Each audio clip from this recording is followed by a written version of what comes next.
이왕표 선수가 사망을 했죠. 장기 기증 의사를 밝혀왔는데 최경일 이게 할 수가 없다면서 장기 기증 못한다면서요? 할 수가 없습니다. 제일 많이 알려진 것은 우선 이 눈 각막을 이동우 씨에게 주고 싶다.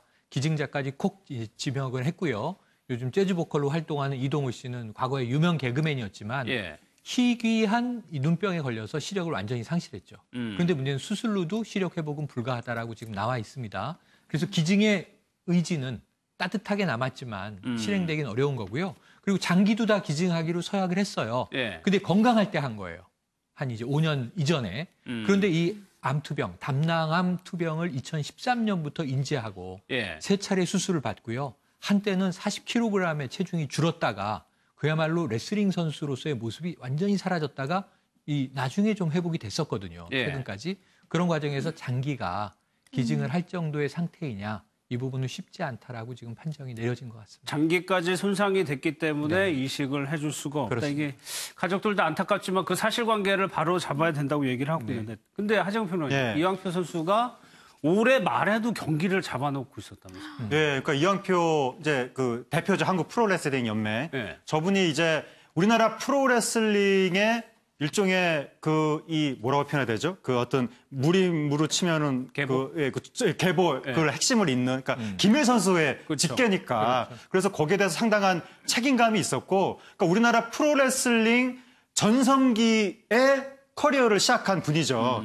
1975년에 데뷔를 했기 때문에 그래서 당시에 프로레슬링이 얼마나 화려한 국민적인 스포츠였던 것인가에 대해서 본인이 기억을 가지고 있는데 그 후에 우리나라 프로레슬링이 많이 쇠락하니까 거기에 대해서 굉장히 안타까움을 가지고 있고 또 우리나라 프로레슬링계 몇 안 되는 스타 선수이기도 하기 때문에 이미 은퇴 시기가 상당히 지난 분인데도 불구하고 그 후배 중에 스타 선수가 지금 안 나오니까 본인이 나서서 지금 프로레슬링을 부흥을 시켜야 된다. 이런 의무감이라든가 어떤 그 소명의식 같은 것이 있어서 미국의 밥셉이라고 굉장히 힘센 격투기 선수 있는데 밥셉하고도 저분이 나중에 한 50대 때 이렇게 격투 경기를 한 적이 있고 지금도 계속해서 경기를 잡아서 이제 프로레슬링 부흥을 하려고 했는데 그게 이제 그 병마에 그만 이제 여의치 않게 된 것인데 그 저분이 생전에 그렇게 프로레슬링을 위해서 헌신했던 부분들을 후배들도 인정을 해가지고 후배들이 굉장히 지금 안타까워하고 있는 거죠. 이낙연 총리가 쓴 글이 또 한 시대가 갑니다. 이 프로레슬링 부흥할 때 뭐 잘 알고 있겠죠. 이낙연. 프로레슬링만으로도 저는 세대 구분이 돼요. 역도산 선수가 있었고요. 역도산 선수는 안타깝게 이 피습으로 사망하게 되죠. 그리고 또 김일 선수가 있었죠. 박치기왕. 김일 선수는 뭐 2000년까지도 생존해 계셨습니다. 그다음에 지금 이제 이왕표 선수를 이낙연 국무총리 거론했는데 그 사이에 또 천규덕이라는 불세출의 선수가 있었습니다. 그리고 이제 이 일본에는 숙적이 있었죠. 안토니오 이노키. 사실 뭐 의원까지 지낸 그 인물이 알리하고도 또 이종 대결했단 말이에요. 이게 저희 어릴 때는 사실은 뭐 어느 만화 영화는 가상이지만 프로레슬링은 현실의 영웅들이었거든요. 근데 다만 이게 레슬링은 쇼야라고 하는 말이 회자가 되면서 쇠락의 길을 겪는데 미국에서도 쇠락했다가 지금 미국 프로레슬링은 최고의 전성기거든요. 격투기하고 같이 이제 경기를 하기도 하고요. 이왕표 선수가 밥셉하고 경기를 해서 이겼던 게 2008년입니다. 10년 전 최근이에요. 그러니까 사실 우리나라도 프로레슬링의 불씨를 살릴 수 있었는데 이왕표 선수의 이 사망으로 더불어서 한 시대가 저무는 건 확실해 보입니다.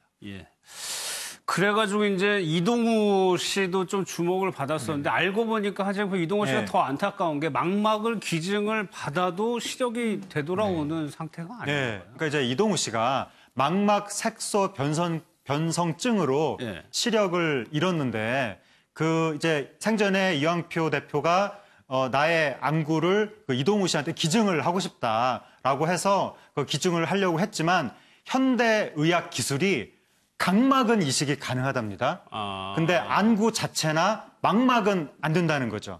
근데 이동우 씨의 경우에는 각막은 소용이 없고 망막 색소 변성증이기 때문에 망막을 어떻게 해야 되는데 이거 현대 의학 기술로 해결이 안 되는 부분이니까 그래서 이동우 씨 어머니도 가능하다면 내 아들한테 내 눈을 어떻게 주고 싶다 이런 말도 했었지만 의학 기술이 안 되니까 그때 어머니 때도 안 됐고 이번에 이왕표 그 그 선수의 유언에도 불구하고 요번에도 실현이 되지 못했습니다.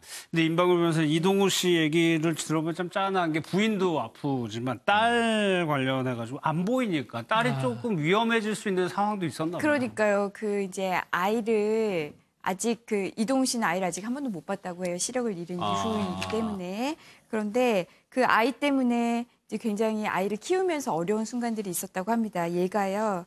이제 아이가 소파에 있는 줄 모르고 앉아버린 거예요. 안 보이면 그럴 수 있죠. 앉을 수 있죠. 그래서 앉아버린 순간 아, 죽었구나 하는 느낌이 왔대요. 그래서 이런 일이 우선 한두 번이 아니었다고 또 이야기를 하고요. 또는 이제 아이한테 이유식을 먹으려고 아이 입을 찾아서 숟가락을 넣는다는 게 넣고 보니까 아이 또 눈인 거예요. 그러니까 이런 식으로 자신이 아이에게 아무런 도움이 되지 못하고 오히려 해만 준다는 그 사실에 굉장히 괴로웠다라고 이야기를 하고 있습니다. 그러니까 양육이라는 게 힘들다고는 하지만 그렇게 키우는 과정에서 또 주고받는 정이 있는 건데 그것도 못하는 거예요. 네, 그러니까 이게 눈 뜨고도 사실은 저는 첫 아이 키울 때 유사한 목마 태워주다 떨어뜨려가지고 아이가 머리 꽝 하면은 깜짝 놀래고 부모로서 자책감이 오래 가거든요. 그런데 아이가 죽었구나라고 느낄 정도로 털썩 앉았는데 갓난아이가 이 밑에 있으면 깜짝 놀라거든요. 그렇죠. 근데 그 죄책감을 가지고 이 가장 큰 아픔은 뭐냐면 나는 아무 도움도 못 되는구나.